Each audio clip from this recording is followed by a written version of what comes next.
Friends, మీరు ఈ స్టోరీని విన్న తర్వాత మీరు గ్యారెంటీగా మీ కోపాన్ని కంట్రోల్ చేసుకుంటారు. ఒక పాప ఉండేది. పాప ప్రతి ఒక్క దానికి అందరిపైన కోప్పడేది. కోపంలో ఈ పాప ఎవరితో ఎలా మాట్లాడాలి అన్న విషయాన్ని కూడా మర్చిపోయి ఫుల్ కోప్పడేది.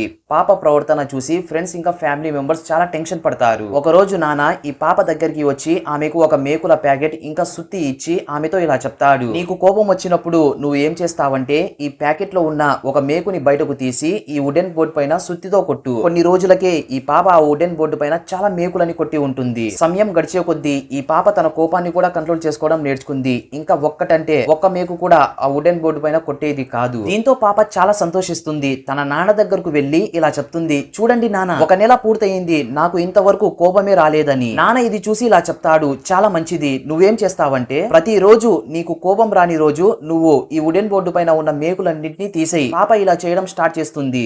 చూస్తూ ఉండగానే పాప ఆ మేకులన్నింటినీ తీసేస్తుంది. పాప ఇది చూసి చాలా సంతోషిస్తుంది. ఇంకా నాన్న దగ్గరికి వెళ్లి ఇలా చెప్తుంది, చూడండి నాన్న, ఈ వుడెన్ బోర్డు పైన ఉన్న మేకులన్నీ వెళ్లిపోయాయని. పాప ఇలా ఆలోచిస్తూ ఉంటుంది, నాన్న నన్ను ఇప్పుడు మెచ్చుకుంటారని. కానీ నాన్న ఇలా చెప్తాడు, నా చిట్టి తల్లి, ఈ బోర్డు పైన నువ్వు జాగ్రత్తగా చూడు. నువ్వు ఈ వుడెన్ బోర్డు పైన ఉన్న మేకులన్నింటినీ తీసేశావు సరే, కానీ బోర్డు పైన ఉన్న మరకలు ఇంకా అక్కడే ఉన్నాయి, అవి చెరిగిపోలేదు. వాస్తవం ఇదే, మనం కోపంలో ఉన్నప్పుడు కొంచెం కూడా ఆలోచించకుండా మనకు కావాల్సిన వాళ్ళపైన కోపడతాం. తర్వాత మన కోపం తగ్గిన తర్వాత వాళ్ళతో క్షమాపణ కూడా చెప్తాం. కానీ ఏం ప్రయోజనం? మనం చెప్పిన ఆ తూటా లాంటి మాటలు వాళ్ళ హృదయాలలో అట్లే నిలిచిపోతాయి.